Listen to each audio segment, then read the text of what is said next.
Viongozi wa NATO walikubaliana kuongeza matumizi ya ulinzi hadi 5% ya pato la taifa kutoka 2% ya lengo la sasa.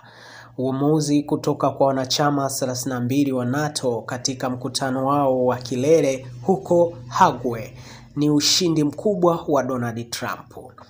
Rais wa Marekani amewalaumu mara kwa mara washiriki wake wa Ulaya kwa matumizi duni katika usalama. Makubaliano ya hivi punde ni wakati muhimu kwa muungano wa wanachama wengi wako kwenye njia ya kufikia lengo la 2% kwa mara ya kwanza kabisa. Katika hali ya kushangaza, Caroline ametoa taarifa yenye nguvu kuhusiana na mpango wa nyuklia wa Iran na kuleta mshtuko katika jumuiya ya kimataifa.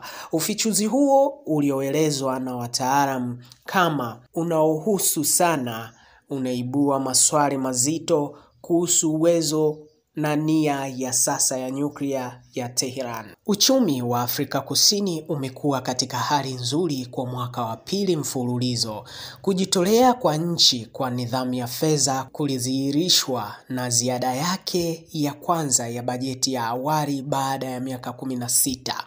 Uchumi mkubwa zaidi wa viwanda katika bara hili ulikuwa na ziada ya randi bilioni 48.9 au dola bilioni 2.8 kwa mwaka wa fedha uliomalizika Machi. Hayo ni kwa mujibu wa jarida la Alhamisi la Benki ya Akiba ya Afrika Kusini la Quarterly Bulletin.